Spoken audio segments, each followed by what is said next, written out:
Yes, alright. Faadi TV jimbali tizakade kali muli mutya mwasire mutya.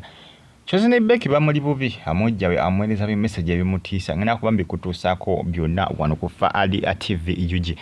Faadi UG News KBTV UG ko Sane KRTV Uganda now.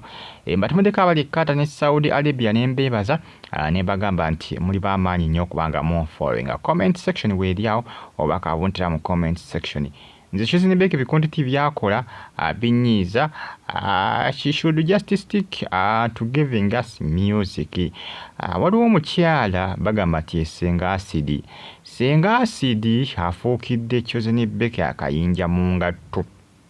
Amusinikira bi message mu inbox, amusinikira bi message ebimulumba. Kyozine Becky yeebuza omukyala ono ali biki? Ali biki? N'olunaku lwe yazaala baby we yamusinikira bi message nga bimulumba. Kyozine Becky agamba ono mujja wange nga saamanya omusajja ali amwagala ne mumusookako. Omusajja amwegwanyiza gwayagala lwaki annumba. Senga acid kiraga siko okusobola kubanga alumba Kyozine Becky. Senga acid yavuddeyo ng'alumba Kyozine Becky ng'amugamba nti ave mu bikomedi byakola ebyo biri ku social media ebya TikTok sticking ku music.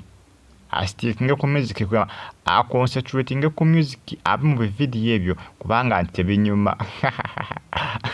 Yamugambye tebinyuma sticking ku music bivemu ebyosonyiwe tebinyuma byesonyiwe.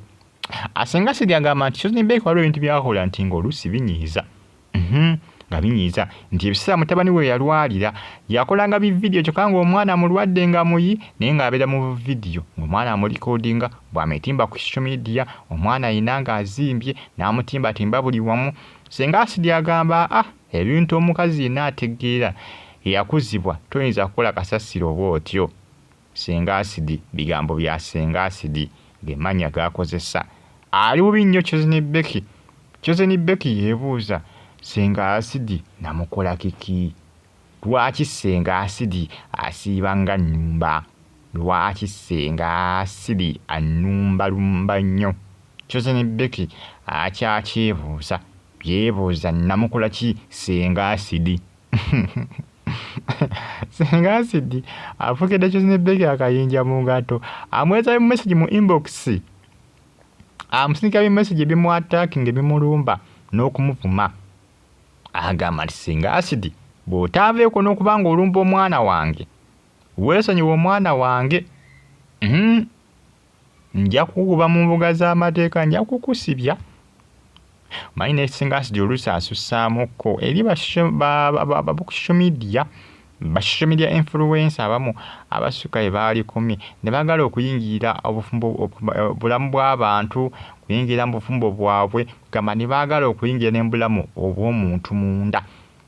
Basukkamukko ne baagala tosukka we balina okuba nga bakola ki?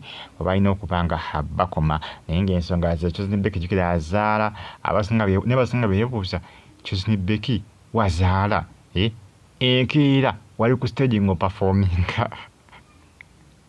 Abasinga bakyakyebuuza omukazi abamu bagamba azaala nnyo abalala bagamba waazaala enkeera waba zadde leero enkeera akeera mu kuyiriba kugenda kuyimba. Jjukira Bambi baakola restaurant n'omwami we era restaurant ekyakula bukuzi naye nga bakasitoma bagenda bamanyira mpola mpola kuba njirabidde erinnya naye ng'egenda ekola ki? Egenda epiikinga mpola mpola bakasitoma naye nga abasinga bakyakyebuuza. Senga acid naye yakyogerako agamba nti bane Kyozine Becky gwazaalanga akamyu. Jjukira abantu abasinga bangi baba nga bataakanga Kyozine Becky nti olw'okubanga azaalanga akamyu naye nze ŋŋamba nti yamanyi ekingi school fees yamwewerayo ow'abaana be tewali gwakaabirira. Simulanga ng'akoze vidiyo ng'asaba buyambi kibategeeza nti asobola okukola ki? Okwandulinga abaana. Bw'oba osobola okuba ng'olabirira abaana buzaala nga bw'oyagadde oba ozaala buli lunaku gw'amanyi kasobola nga onaasobola obbalabira saati kugenda mu kamera ng'olaajana ate nsaba buyambi abanange mumpeyo ka school fees. Awo bireke tozaala naye oba osobola okuba ng'ozaala zaala buli lunaku. Oba ozaala abaana 5 mu mwaka gw'amanyi oba ozaala 10 mu mwaka gw'amanyi gwe zaala buli lunaku kasobola ngo naso balabira byebyo tobula Senga acid ne Kyozine Becky amulabudde ajja mutwala ku police.